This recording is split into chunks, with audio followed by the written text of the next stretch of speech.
traditionnelle au Télécouronné qui vont saluer nos personnalités, le ministre Daniel Aniko. Et il faut saluer très très fort la présence du représentant du parrain, voilà, qui rentre en même temps que le président Sokolaza.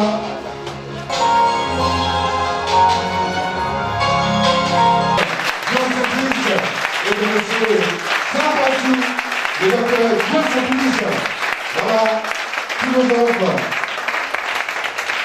ancien chercheur à l'université Félix Houphouët-Boigny, porte-parole du candidat Charles Kounabali, il faut le saluer très très fort. Le CPDR, qui est le congrès du peuple pour le développement et la liberté. Nous avons donné une oxygénation musicale et cela, nous avons décidé de puiser dans nos traditions avant l'entame de cette cérémonie. Cette idée.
J'ai l'honneur de vous demander maintenant de vous lever pour qu'ensemble nous puissions donner l'hymne national de la République de Côte d'Ivoire.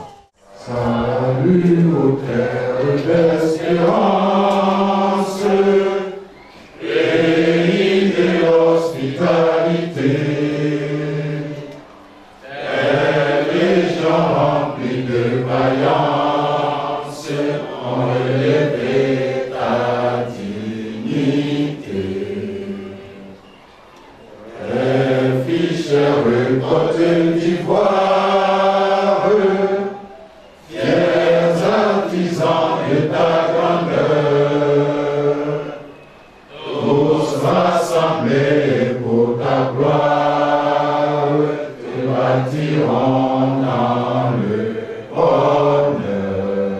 Nous appelle, si nous avons dans la paix, ramener la liberté, notre devoir sera d'être un modèle de l'espérance promise à l'humanité, enfants unis dans la foi nouvelle, la patrie de la vraie fraternité.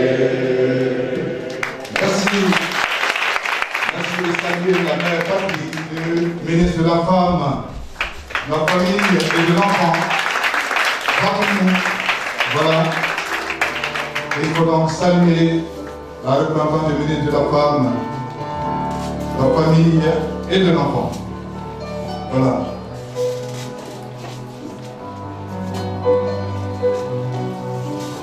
Sont prévus à cet effet s'impose aujourd'hui comme un acteur majeur de la scène politique en Côte d'Ivoire. Et donc, cette touche spirituelle, elle est importante, elle est capitale pour donner à la politique, n'est-ce pas, la saine émulation, il faut saluer la grandeur de notre président, le président Sokowaza. Alors, nous allons aborder ce thème des clôtures. Vous savez, nous sommes en politique. Et il y a quelqu'un qui a dit qu'il n'y a pas un banc présidentiel, mais il y a un fauteuil présidentiel. Et quand nous sommes dans l'opposition, nous pensons que nous pouvons mieux faire pour la Côte d'Ivoire. Et donc pour cela,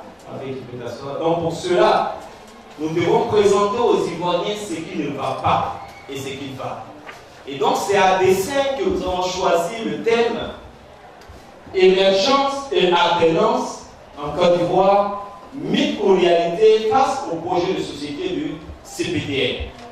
Alors donc, nous voulons commencer par saluer le président Alassane Ouattara. Nous le saluons chaleureusement. Pour le fait d'avoir choisi un slogan, le mot émergence, qui est également un objectif. Nous le saluons pour cela, parce qu'il donne déjà aux Ivoiriens et Ivoiriennes le pas qu'il veut poser là où il veut envoyer la Côte d'Ivoire. Là où nous devons regarder comment il marche, c'est comment arriver à l'émergence. Est-ce que sa manière de marcher peut nous amener à l'émergence? Et nous, dans notre projet de société, comment nous allons marcher pour aller au-delà de l'émergence? Parce que nous ne voulons pas être simplement émergents, mais nous voulons que la Côte d'Ivoire soit demain un pays dit développé. C'est ça notre objectif.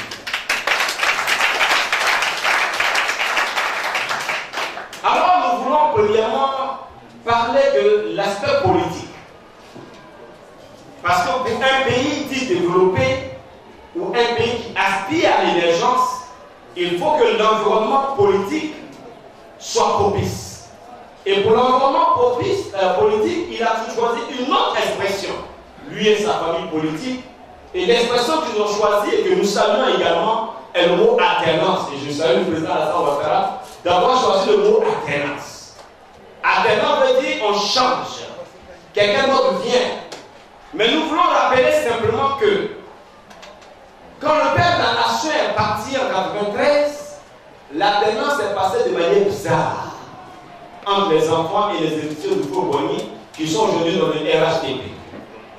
Nous voulons simplement dire qu'en 1995, quand il devait avoir une alternance encore, ça s'est passé encore de manière bizarre parce qu'on a connu le boycott actif. On a eu un seul camp qui a été candidat. Quand nous nous sommes retrouvés en 2000, où il devait passer, il devait avoir encore une alternance, nous avons connu des morts, des blessés, nous avons connu 2 présidents, nous avons connu une situation désastreuse. Et lorsque nous sommes arrivés en 2010, où il devait avoir encore alternance, cette fois-ci, ils nous ont servi 3000 morts officiellement, ils nous ont servi des prisonniers politiques, des exilés, et aujourd'hui, on a des chefs d'État qui sont en prison dans des pays étrangers. Lorsque nous sommes arrivés en 2015, où on devait parler d'alternance, il y a un groupe qui n'est pas parti à ces élections-là. Alors, comment est-ce qu'on veut faire l'alternance? Est-ce qu'on veut faire l'alternance pour que ce soit entre nous les amis, les copains, pour que ce soit un d'entre nous qui soit toujours là, pour enlever au peuple de Côte d'Ivoire la liberté de choisir dignement celui qui est le plus valeureux, celui qui est le plus compétent, celui que les Ivoiriens jugent bon, celui que les Ivoiriens trouveront être le meilleur pour diriger la Côte d'Ivoire.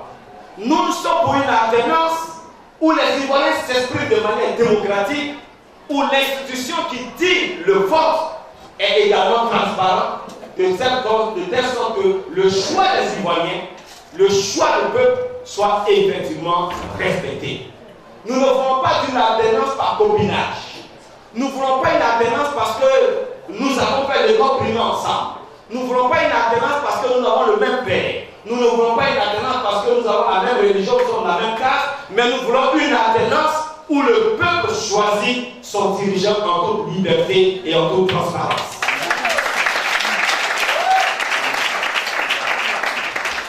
Nous ne voulons pas d'une alternance où ceux qui peuvent nous déranger dans notre combat politique, nous les amenons à la division.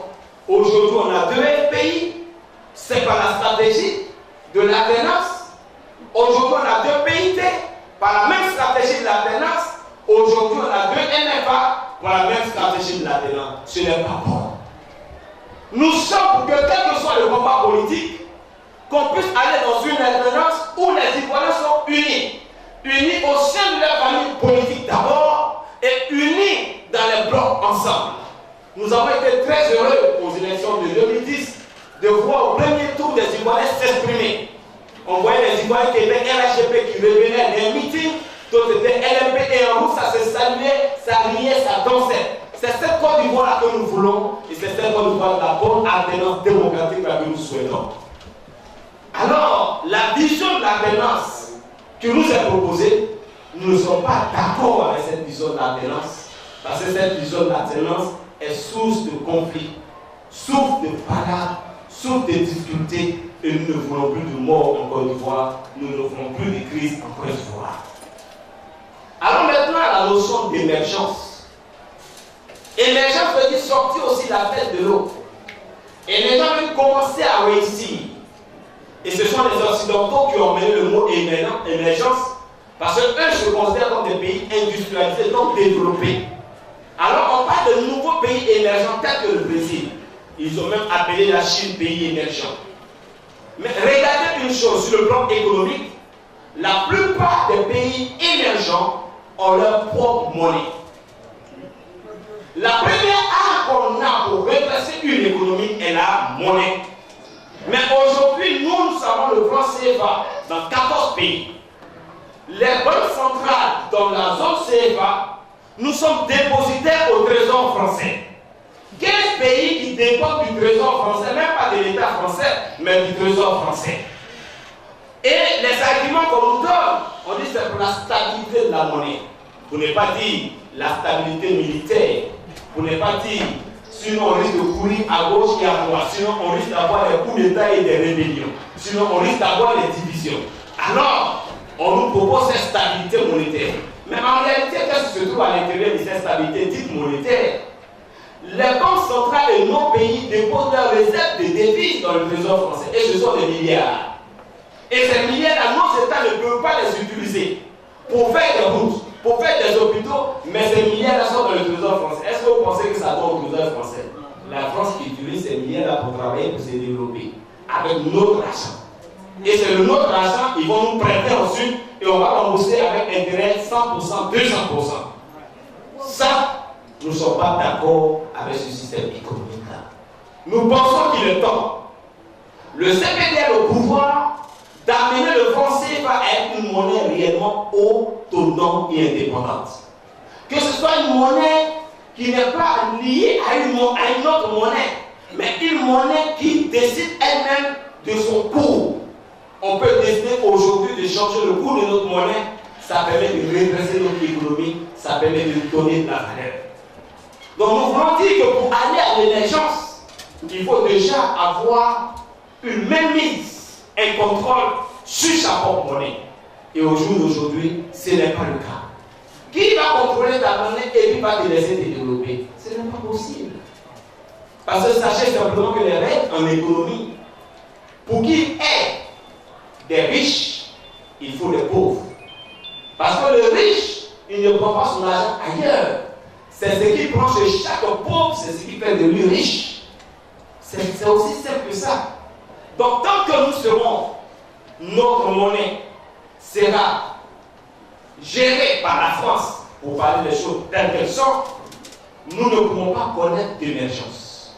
Donc nous, au pouvoir, c'est le franc CFA qui aura son autonomie de gestion et nous pensons que nous pouvons y arriver. Si des pays comme le Ghana, qui hier étaient derrière la Côte d'Ivoire, qui aujourd'hui sont au devant de la Côte d'Ivoire, comme des pays comme le Nigeria, qui sont au devant de la Côte d'Ivoire, ou des pays comme le Kenya ont leur monnaie, pourquoi 14 et 15 pays africains ne peuvent pas avoir l'autonomie de la gestion de leur monnaie? Ça, c'est une question. Et pour nous, nous pensons que sur le plan économique, il faut sortir rapidement de cette situation. Deuxième point sur le plan économique, nous comprenons mal le monopole abusif en Côte d'Ivoire. On ne peut pas vouloir aller à une émergence lorsque dans un pays, il y a des des monopoles abusifs. Regardez, chers frères, chers congressistes, pour faire la visite technique de ta voiture, il faut la CICTA, absolument la CICTA. En France, dans chaque garage, tu peux faire ta visite technique. Pour que les fonds qui vont être récupérés sur chaque véhicule retournent à la CICTA. Derrière la CICTA, on ne sait pas qui est là-bas. Mais c'est un monopole abusif. Quand vous partez faire la visite technique, vous êtes obligé de faire le rang. Mais combien d'Ivoiriens ont les diplômes en mécanique? Tu peux avoir des garages autorisés pour faire la visite technique. Nous allons lutter contre les monopoles abusifs. Aujourd'hui, les Ivoiriens se plaignent du coût de l'électricité. Tu vas aller où? C'est CIE seulement. Demain, si on coupe l'eau, c'est sur les sites seulement. Le téléphone fixe, c'est Côte d'Ivoire Télécom seulement. Alors nous avons un monopole abusif. Et tant qu'il y aura un monopole abusif, c'est une manière et une stratégie économique de nous approprier davantage. Et plus nous serons pauvres davantage, plus on ne peut pas aller à l'émergence.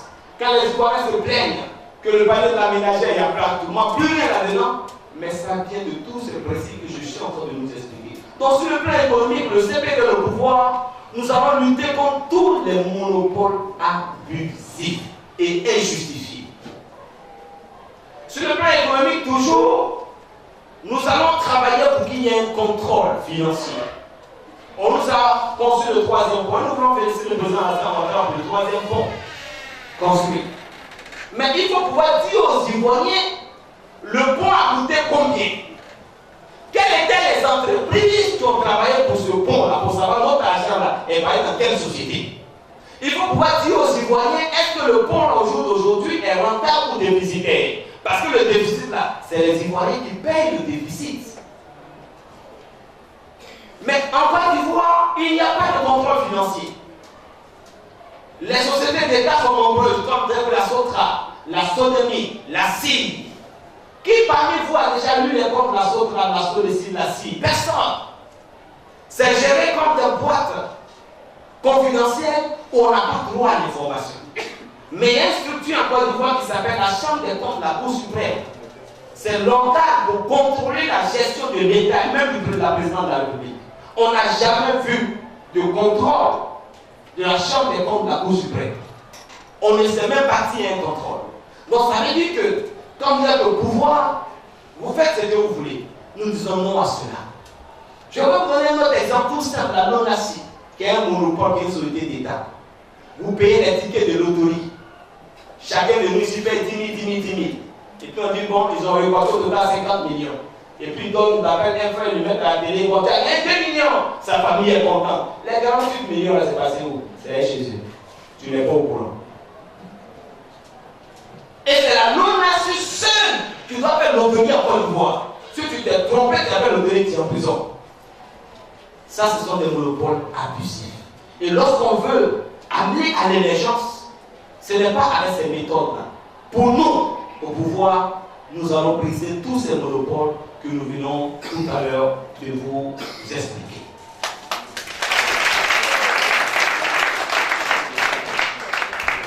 Nous voulons aller à l'émergence par la loi. Par la loi.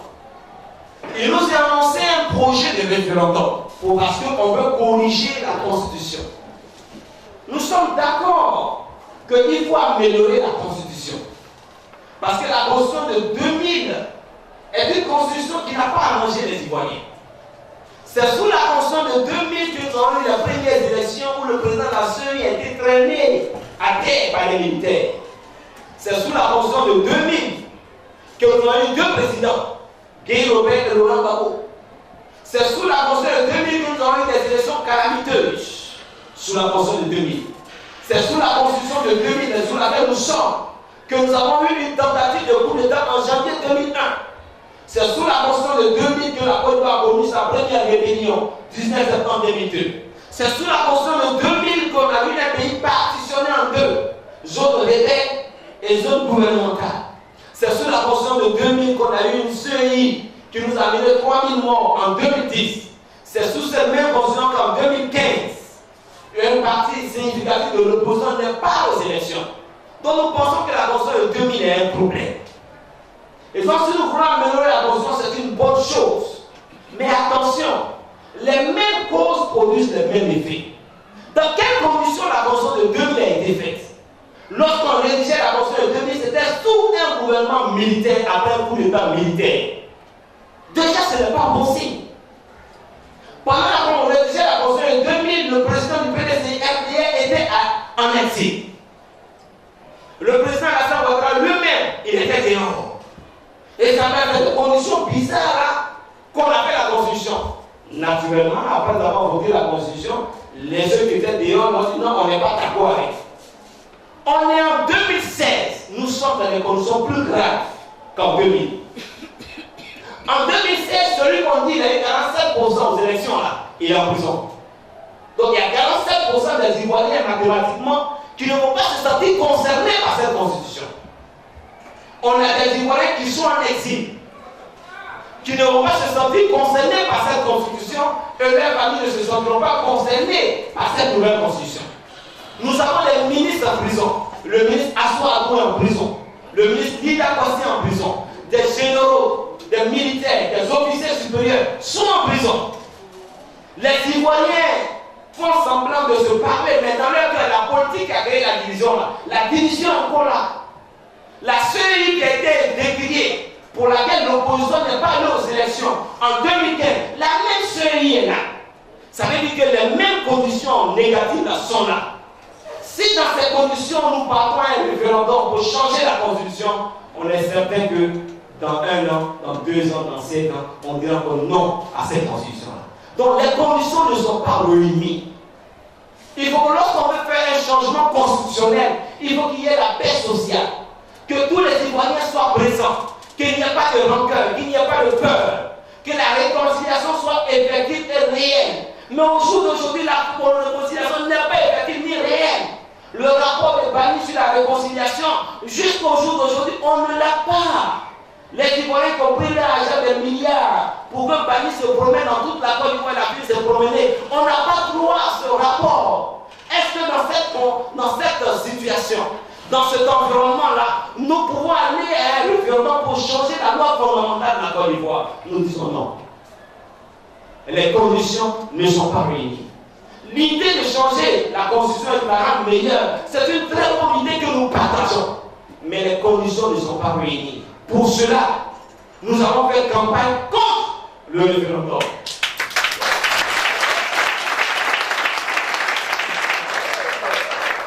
Nous n'avons pas fait comme d'autres pour dire non, nous on fait un régime parlementaire, on fait ceci. Non, on ne va pas faire ça. Les conditions ne sont pas réunies. Les mêmes causes produisent les mêmes effets. Si on fait un changement constitutionnel, dans 5 ans, 10 ans, on va encore changer. Parce que quand le propriétaire de 47% va revenir au pays, il va remettre ça en cause et le pays va tourner à zéro encore. C'est ça qui est la vérité. Alors, par la loi, vous savez, il est dit encore une fois que nous avons 3 pouvoirs. Le pouvoir exécutif, le pouvoir législatif et le pouvoir judiciaire. Mais regardez, chers camarades, chers congressistes, ce pouvoir exécutif qui nomme le président du Conseil constitutionnel, où est la séparation du pouvoir? Les magistrats, pour avoir la promotion, c'est le décret du président de la République. Où est la séparation du pouvoir? Donc en réalité, le pouvoir exécutif et le pouvoir judiciaire sont liés. C'est le ministre de la Justice qui donne des instructions au procureur et le tribunal est en branle. C'est pour cela que plusieurs de nos amis sont en prison. Nous pensons que ce système est mauvais. Il faut que le pouvoir exécutif sorte définitivement du pouvoir judiciaire. Est-ce qu'on a besoin d'un décret du président pour désigner le président de l'Assemblée nationale? Non. Pourquoi on ne fait pas la même chose? Donc le CPD au pouvoir fera campagne pour que le pouvoir judiciaire soit effectivement libre. C'est le pouvoir exécutif qui paye les magistrats. Quand les magistrats payent libre. C'est lui qui lui donne les policiers et les gendarmes pour sa sécurité. Attends, toi tu es le juge, c'est moi qui te donne sécurité. Est-ce que tu peux dire que tu es libre? C'est moi qui est mis à côté de toi, il sait comment te menacer. Donc le pouvoir judiciaire en Côte d'Ivoire depuis longtemps des temps n'a jamais été été indépendant et ne peut pas être indépendant par le mode de gestion, le mode de fonctionnement. Nous ne sommes pas d'accord avec ça. Il ne s'agit pas de copier la France, les États-Unis, c'est des vieux pays depuis 1800. Nous, on est nés en 1960, avant-hier. On n'a pas la même histoire. On n'a pas la même réalité. Et chez nous, si tu veux pas. C'est encore la géopolitique. Quand tu penses que tu es le gars ethnique, mais tu viens d'où? Tu ne connais pas quelqu'un au palais là? Tu ne connais pas quelqu'un au tribunal là? Parce que tu n'as pas un contact même. Voici comment nous raisonnons jusqu'au jour d'aujourd'hui. Donc il ne faudrait pas que nous oublions cela. Donc il faut que nous travaillions pour que le pouvoir judiciaire soit effectivement indépendant. Au niveau de la justice, voici ce que nous voulons juste faire ressortir. Nous allons travailler, et dans notre projet de société, et ce que nous voulons faire pour la Côte d'Ivoire, sur ce que nous appelons l'économie sociale. Ce que nous allons faire, et ce pourquoi nous allons travailler, c'est pourquoi il y a 3 ressources qui soient subventionnées par l'État pour que le coût de la vie redevienne moins cher. La première ressource, c'est le pétrole, notamment le carburant. Le carburant est à la base de toute l'énergie. Il y a des pays qui l'ont essayé, notamment le Ghana. Les Ivoiriens payaient par des pays carburant au Ghana. Il faut soutenir le carburant, le pétrole, de telle sorte que le coût du transport baisse. De telle sorte que ceux qui utilisent le carburant dans leur énergie, que ça baisse. Il faut baisser également, il faut subventionner le prix de l'électricité. Comment on peut comprendre qu'un pays comme la Côte d'Ivoire, qui a plusieurs barrages hydrauliques, qui donne de l'électricité au Burkina et au Mali, comment on peut expliquer que dans ce pays-là, le prix de l'électricité continue de grimper pendant qu'on est en train de faire actuellement, on parle d'un barrage à s'ouvrir? On n'arrive pas à comprendre. Quand tu as ton entreprise, la première chose qui te fait peur, c'est l'électricité. Ben, tu as bien climatisé en marche, tu as des problèmes. Nous, on est ici à 4 climatiseurs, on a des problèmes, donc tu ne sais pas ce qu'ils ont fait. Donc, il faut subventionner le coût de l'électricité pour que le jeune entrepreneur n'ait pas déjà peur du coût de l'électricité. Que l'Ivoirien, là où il se trouve, qu'il n'ait pas peur de la partie de l'électricité. En fait, il faut subventionner le téléphone, qui est un mode de communication.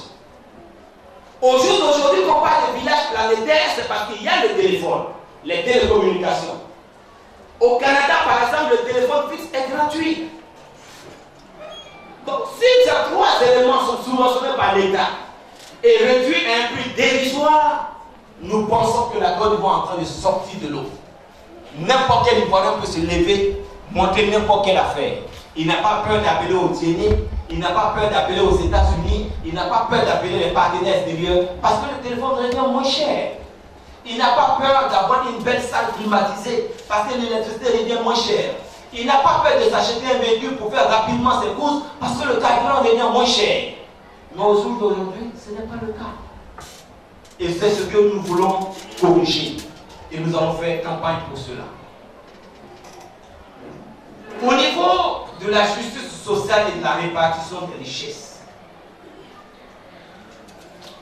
il y a une grande injustice que nous vivons en Côte d'Ivoire depuis 1960. Écoutez-moi très bien. Vous pouvez me donner des prochaines, s'il vous plaît.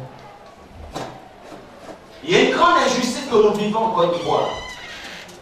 C'est l'État de Côte d'Ivoire qui fixe le prix du cacao, le prix du café, du coton. Ce n'est pas une mauvaise chose en soi. Ça veut dire simplement que c'est l'État de Côte d'Ivoire qui est l'employeur des planteurs. C'est lui qui les paye. Mais comment on peut comprendre que les planteurs n'ont pas de retraite? Ils n'ont pas de sécurité sociale. Or, c'est l'argent des planteurs qu'on peut payer les fonctionnaires. Et les fonctionnaires, ils ont retraite CNPS. Ils ont même santé. Mais ceux qui donnent l'argent, où on dit le succès de ce pays repose sur l'agriculture. Les planteurs à l'huile qui travaillent manuellement, c'est sur le prix de son kilo de cacao là. On peut payer les planteurs, on peut enlever des impôts, c'est le plus gros payeur d'impôts en Côte d'Ivoire. Et eux, ils n'ont aucune sécurité sociale. Aucune. Nous avons travaillé de telle sorte que tous ceux qui sont des planteurs, tous ceux qui sont des agriculteurs pour lesquels l'État fixe le prix de leurs matières premières, que la sécurité sociale les prenne en compte.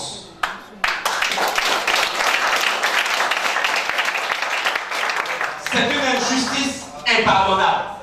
Ça va être l'argent des planteurs que la Côte d'Ivoire a été construite. À l'époque, le prix du cacao à l'international était à 3 000. On donnait à nos parents 200 francs, 300 francs. La différence, on a fait les routes avec, mais les planteurs, quand il est malade, il ne peut pas se soigner. Ce sont les planteurs qui n'ont pas de route. C'est eux qui n'ont pas d'hôpitaux. C'est eux qui n'ont pas d'eau courante. C'est eux qui n'ont pas d'électricité. Et nous, l'État qui profitons de l'argent des planteurs, c'est nous, on est en ville. On a l'eau courante, on a l'électricité, on a les routes, à l'argent des planteurs. C'est une injustice. Nous allons corriger cette injustice. Revenons au foncier rural, comme tu as parlé, mon Premier ministre. La loi en Côte d'Ivoire est mauvaise. Elle est mauvaise. Mais tant que cette loi-là sera là, les conflits fonciers ne vont jamais finir. Mon frère est ce nouveau de Korogo. C'est mon frère. Mais il ne peut pas être propriétaire derrière chez moi à la Côte, il va pas comment. Mais aujourd'hui, dans cette loi-là, mon frère, ce nouveau de Korogo-là, il peut être propriétaire derrière chez moi à la Côte. Or, moi qui suis de la Côte là, je ne peux pas être propriétaire derrière à Korogo. Quelle est cette injustice-là? Au jour d'aujourd'hui, dans nos forêts classées, ce ne sont même pas des Ivoiriens, mais c'est des Burkinabés, des Maliens, des Nigériens qui sont là-bas. On dit officiellement, on ne doit pas être dans la forêt classée, mais les eaux forêts, les autorités locales laissent faire. Et c'est là-bas que la bonne production sort. Quand un camion sort, il y a le droit que tu payes. Ça va dans le réseau. Voici la loi foncière que nous avons. On nous demande de faire des papiers de terre. Il n'y a pas 10% de terre en Côte d'Ivoire qui ont un titre foncier. Ça veut dire que la loi est mauvaise. Ce que le CPTL propose, c'est qu'on fasse une délimitation des terres village par village. Et qu'on donne à chaque terre, chaque village, le titre foncier de toutes les terres rattachées au village.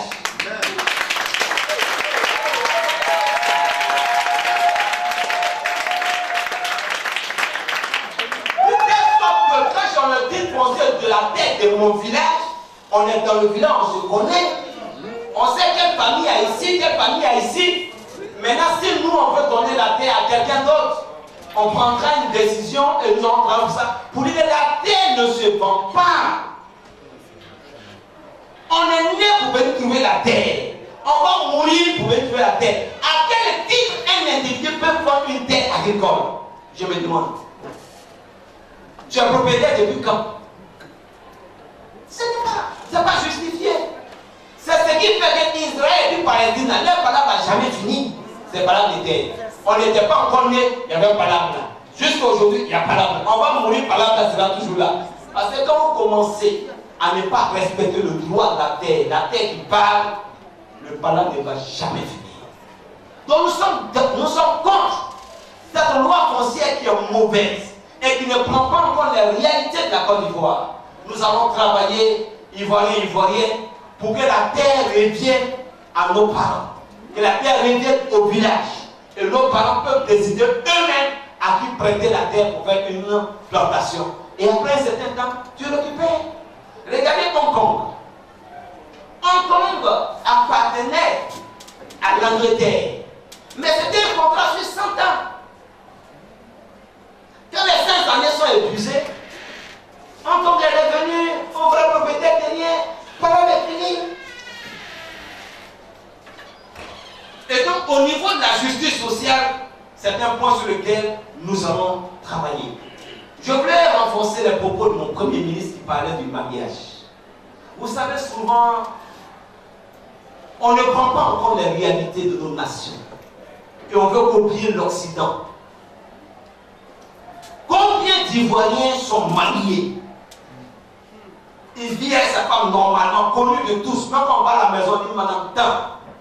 Mais la loi ne reconnaît pas. Nos parents qui sont assis chez moi à Nia-Bézaria, dans les villages là-bas, ils sont mariés. La dot a été faite, c'est normalement. Mais l'État ne reconnaît pas. Mais ils s'en foutent de l'État. Ils s'en foutent de l'État. Tu reconnais, c'est ton problème. Vous comprenez? Quand on fait les funérailles et que tu as perdu ton mot là, c'est quand on donne là, tu donnes. Si tu as cherché la femme de ton camarade, on va te donner, mettre au tribunal du village pour dire que les parents là-bas, ils reconnaissent le mariage. Donc l'État qui doit suivre les règles de la société, l'État dit non, il faut aller chez le père. Le père c'est qui? Donc ce qui fait que plusieurs mariages existent et l'État ne reconnaît pas ces mariages. Qui en faute? C'est l'État. C'est pour cela que pour nous, au CPDL, il faut permettre dans les sous-préfectures, dans les mairies, dans les préfectures, il y a un document simplement. Quand il veut se marier, il va prendre le document à la sous-préfecture. Le jour du mariage traditionnel, il remplisse. Et puis il s'informe juste l'autorité, c'est fini. C'est fini. Ça fera en sorte que tous les mariages en Côte d'Ivoire seront réels. Donc ça fait que les statistiques de l'État du Côte d'Ivoire ne sont faux. Enfin, on veut être dans l'émergence, il faut que les statistiques soient réelles. Donc tous les statistiques sont faux. Quand vous regardez le nombre de mariages à la mairie qui se retrouvent au tribunal pour divorce, et puis vous regardez les mariages au village, c'est après nous pour divorce là. Vous savez que c'est pour la mairie là qui dépasse. C'est ça qui est là. Alors ça veut dire clairement que nos parents sont plus intelligents que nos lois. Donc il n'y a pas honte dans ça, il faut retourner chez les parents. Parce qu'ils disent la vérité. Alors donc, au niveau de la loi sur le mariage, voilà ce que nous comptons faire. Le Premier ministre a dit tout à l'heure, dans notre projet de société, chaque Ivoirien aura un numéro de sécurité sociale. Chaque Ivoirien a un numéro de sécurité sociale. Ils nous ont annoncé depuis des années l'assurance maladie universelle et ils n'ont jamais été en mesure de la mettre en pratique. Ils n'ont qu'à nous appeler, nous sommes des techniciens, on va faire ça pour eux. Il n'y a pas honte dedans, on est tous en bonne voie ici. Quand tu ne sais pas faire quelque chose, ou tu ne peux pas faire quelque chose, il faut appeler celui qui connaît. Il n'a qu'à demander au CPDL, ils n'ont qu'à nous donner. On va mettre en place la sécurité, l'assurance maladie universelle pour eux. Cadeau. C'est simple à faire. Il y a plusieurs secteurs d'activité en Côte d'Ivoire. Il faut les segmenter et faire déjà des assurances par secteur d'activité. Et ensuite, par rapprochement, on les met ensemble. C'est aussi simple à faire. Mais le vrai problème qu'ils ne veulent pas dire aux Ivoiriens, qui va financer? Parce que cet argent doit servir à autre chose. Si aujourd'hui tu es malade, tu vas au CHU de Yopougon. Si tu es malade pour toi, tu es aux urgences. Que tu ne connais pas quelqu'un au CHU, tu vas mourir.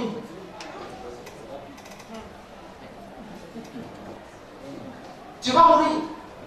Si tu es tombé d'un CHU, tu es aux urgences, tu ne connais pas quelqu'un dans le CHU là, en tout cas, il faut bien prier. Donc au niveau de la sécurité sociale, nous allons repenser la sécurité sociale. Totalement. Nous voulons aborder l'éducation pour terminer. Je vais vous faire voir juste une image, il me fait un peu rire en Côte d'Ivoire. Vous savez que les fondateurs d'écoles privées, c'est sur l'État qui compte pour être riche. Je n'ai jamais vu un État dans un pays qui donne l'argent au privé. Au lieu de prendre cet argent pour construire des écoles. Donc le fondateur, il attend les affectés de l'État. Il va quand même quête pour que sur chaque affecté, il donne au moins 10 000 et au ministère. Parce que s'il a 200 affectés, il ne fait pas 100 000, il a déjà fait ses calculs. Et ce budget-là qui peut servir à construire des écoles, on prend et on enrichit un groupe.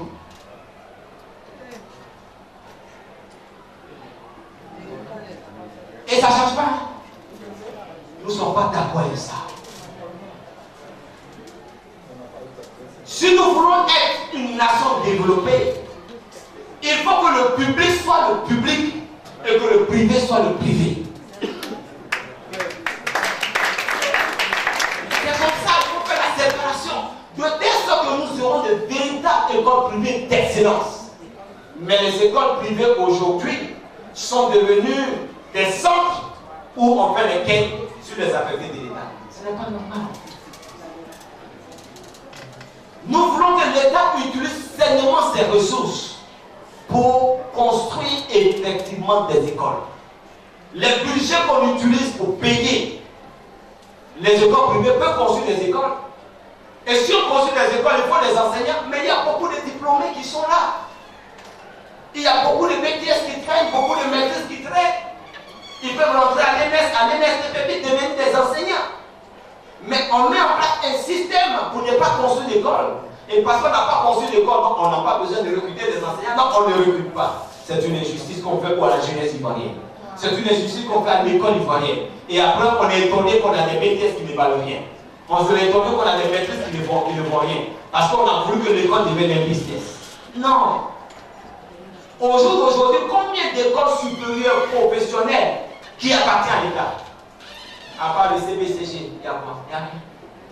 Est-ce que ça veut dire que les privés ont plus de moyens que l'État? Je ne pense pas. Donc il y a problème. Donc au niveau de l'éducation, c'est ça que nous voulons corriger.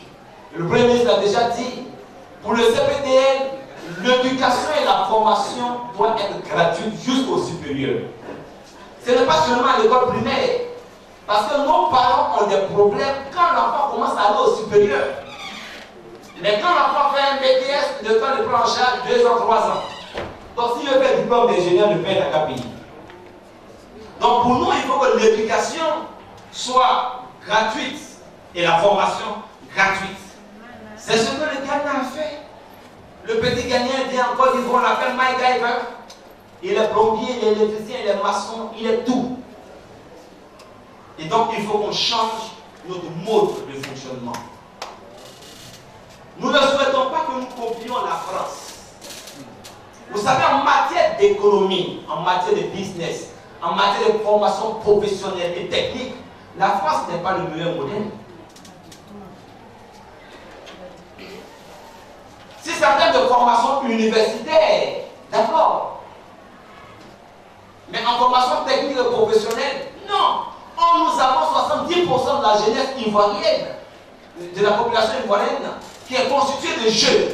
Or, les jeunes ont besoin d'être pratiques et pragmatiques. Donc, il faut changer pour nous ce mode-là.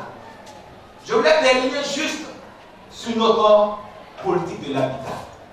Vous savez, souvent quand on voit les quartiers dits précaires, on les détruit, ça me fait rire. Et ça me fait mal à la fois. Quand vous voulez souscrire à une promotion immobilière, écoutez-moi très bien. Le promoteur immobilier prend crédit à la banque pour construire la maison que toi tu as achetée avec lui. La banque lui facture des intérêts. Toi qui achètes la maison là, c'est toi qui payes l'intérêt de celui qui a construit la maison que tu vas acheter. Tu payes son intérêt plus son bénéfice. Et comme toi-même tu n'as pas les moyens, tu payes d'abord l'initiative, tu vas encore à la banque. Et la banque te prête encore. Par exemple, si la banque t'a prêté 10 millions sur 10 ans, tu as remboursé 21 millions. Donc toi qui achètes la maison, tu payes l'intérêt du promoteur immobilier premièrement, tu payes son bénéfice, et puis tu payes toi-même l'intérêt que la banque prend sur toi. Maintenant quand tu ajoutes le coût de la maison, tu payes 4 charges. Il y a une charge qui doit être révélée, et il y a 3 supplémentaires que tu payes. On n'est pas d'accord avec cette injustice-là. C'est pour cela que les Ivoiriens ne peuvent pas être des propriétaires. Beaucoup ne peuvent pas. Quand la banque t'a prêté 10 millions, c'est 21 millions que tu as remboursé sur 10 ans. C'est-à-dire que tu rembourses 2 fois le montant. Combien peu? Et si tu n'as pas un certain salaire, la banque ne te prête pas. Nous voulons repenser l'habitat totalement en Côte d'Ivoire. Repenser l'habitat au vrai sens du mot. Pourquoi ne pas mettre en place un fonds pour que l'État finance directement les promoteurs immobiliers sérieux? Que ce soit l'État qui prête directement aux acquéreurs, de telle sorte que celui qui veut acheter une maison ne paye plus l'intérêt du promoteur immobilier, ni le bénéfice du promoteur immobilier, ni l'intérêt de la banque. De telle sorte que la maison devient non seulement moins chère, mais la charge diminue.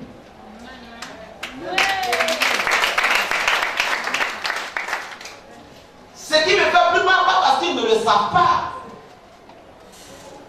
Ce qui me fait plus mal, c'est pas parce qu'ils ne le savent pas qu'ils le savent. Mais pourquoi ils ne le font pas? Alors regarde un peu toutes les sociétés immobilières qui existent. Les grandes sociétés immobilières. Allez voir leur actionnariat. Quand vous comprenez, c'est difficile pour les Ivoiriens de s'en sortir. Comment nous voulons être un pays émergent où c'est une seule ville dont on parle à Abidjan? À part Abidjan, il n'y a plus rien en Côte d'Ivoire. C'est-à-dire que la population est centralisée à Abidjan. C'est à Abidjan où on fait des efforts. Donc il y a une disproportion dans la répartition de l'économie. Si tu es à Lakota, c'est ton problème. Tu es à Korogo, c'est ton problème. Vous-même, débrouillez-vous. Et pour nous, il faut que les villes fortes, la Côte d'Ivoire doit avoir plusieurs villes fortes, pas seulement la ville d'Abidjan. Quand un investisseur vient, c'est Abidjan et j'ai place. Pourquoi? Parce que tout est centralisé à Abidjan. Le président à Abidjan, le président de la Cour suprême à Abidjan, le président du Parlement est à Abidjan, la Banque mondiale est à Abidjan, la BAD est à Abidjan, l'UNESCO est à Abidjan, l'UOMO est à Abidjan, la CDO est à Abidjan, l'ONU à Abidjan, tout est à Abidjan. Donc, la Côte d'Ivoire se résume à Abidjan.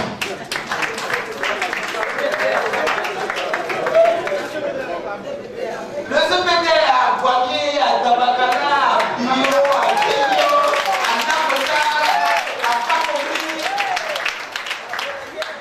à Blolequin, à Boaké. Mais c'est la Côte d'Ivoire qu'on veut diriger.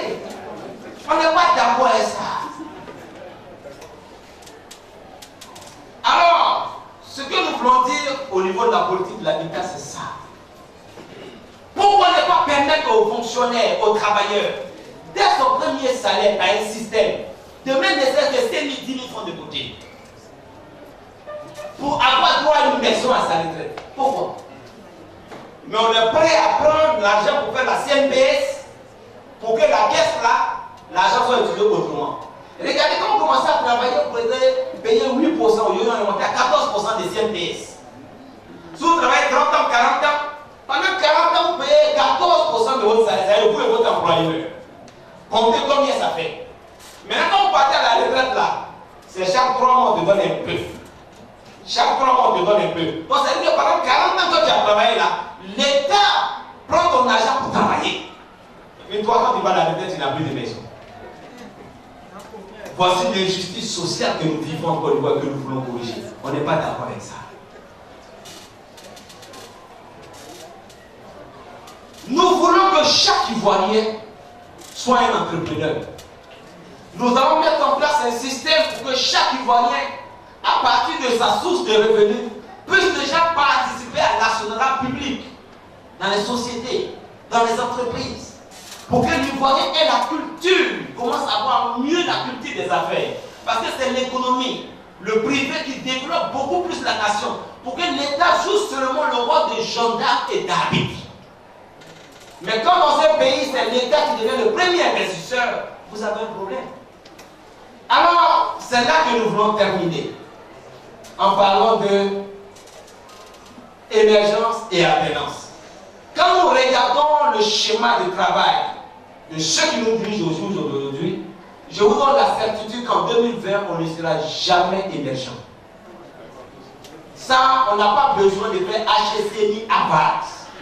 On a besoin de réfléchir et d'analyser simplement. On ne peut pas être émergent en 2020. Mais prions Dieu et travaillons sérieusement, chers congressistes, parcourons la Côte d'Ivoire, les villes et les villages. Le Premier ministre tout à l'heure nous l'a présenté, le nombre de villes, de villages, de départements, de régions, pour implanter le CPDL et leur annoncer cette bonne nouvelle. Du projet de société que nous allons présenter à la nation tout entière. ça commence maintenant. Que les délégués régionaux, que vous aussi, nous comptons sur vous, pour que ce message aille jusqu'à la rencontrer. Parce qu'en 2020, leur temps est fini. En 2020, leur temps est fini pour pouvoir nous amener à l'émergence. C'est la nouvelle élite, avec la nouvelle compréhension, la nouvelle mentalité, de amener chaque Ivoirien à une source de production de richesse. C'est ça qui va nous amener à atteindre l'émergence et le développement. Ce n'est pas le vivre ensemble. Si on vit ensemble dans la pauvreté, mais ça, c'est pas vivre ensemble. Parce qu'on va devenir des sorciers, des ennemis. Parce qu'on n'arrive pas à payer la maison, donc ton propre frère devient ton ennemi. Nous, on ne veut pas vivre ensemble. On veut que chacun de nous soit une source de production de richesse, collective et individuelle, habitant la meilleure de développement et la justification avant de la bonne voie. Je vous remercie. Il faut le mentionner très fort pour la voiture. Voilà le président Soukouassa qui a d'abord salué la volonté d'émergence de la Côte d'Ivoire. Et il a dit il y a des conditions pour aboutir à l'émergence. Il faut changer la manière de diriger. Il faut changer la manière de gouverner. Il a d'abord souhaité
Alors, il y a une règle d'or au niveau de la CNC, c'est que chaque organisation politique membre de la CNC est autonome. Voilà. Et donc, nous, au niveau du parti, nous avons décidé d'avoir un candidat pour les élections présidentielles.